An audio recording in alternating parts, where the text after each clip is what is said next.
Going to turn this existing shed here behind me into a chicken coop. So I've missed a little bit of filming already. Ripped the bottom boards off this shed. They were all rotted. Replaced them with a hardy board and put a stone veneer over it. I won't tell you how long ago that was. Currently the floor is a mixture of dirt and hay. So we're going to dig that out a little bit, put some gravel in and do some concrete work. So here I am adding some water to the mixer. It's always good to get that drum nice and wet on the inside before you pour any mix in. It seems to keep it from sticking a little better. I'm using a Cobalt electric mixer for this project. It's a 2-bag capacity, but I like to just mix 1 bag at a time. I find it a little easier to get consistent material if I'm just mixing 1 bag. I mixed this concrete pretty wet. The idea was to get it to self-level in between these big field rocks I've got placed in here. The area I'm pouring here is going to be the walkway in this chicken coop, so there will be a wall between me and that mixer, and then the chickens will be on the mixer side. The idea behind these field rocks on the floor is simply for looks. I thought it would give it a good rustic feel on this side of the coop. On the downside, these rocks do have a lot of sharp edges, and that can cause this concrete to crack. But hey, cracks are rustic, right?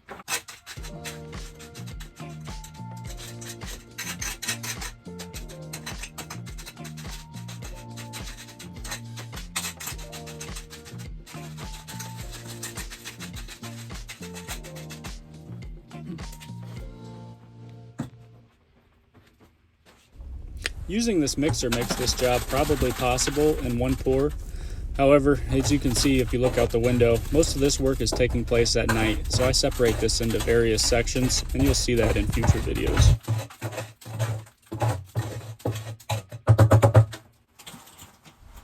It's always nice to have a couple extra 5-gallon buckets laying around for projects like this. You really can't ever have too many of them.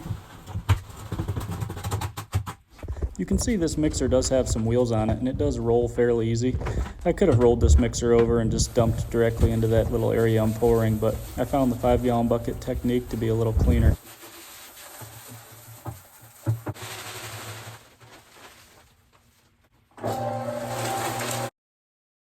If I was to do this project again with these field rocks, I would come up with a way to cover the faces. I do get some concrete on the front of these rocks, and it's very hard to clean off. Not that that's a big deal in a chicken coop, but hey, it would look nicer.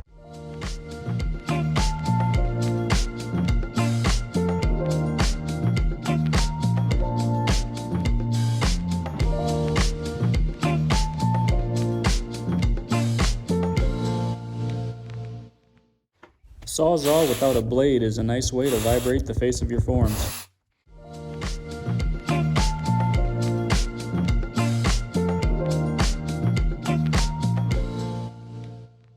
I did a fairly decent job at keeping all these rocks at the same grade.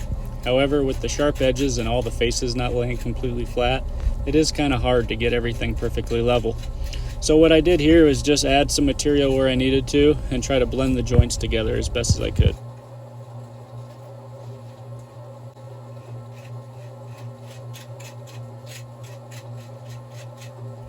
If you're watching this video and you're just shaking your head, I get it.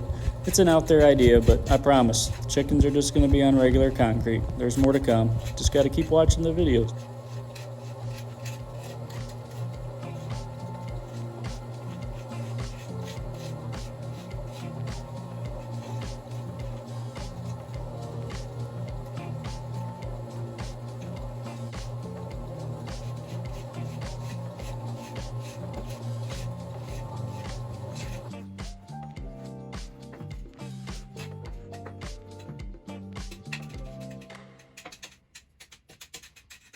I just use a light broom here to blend in all the lines from my hand float.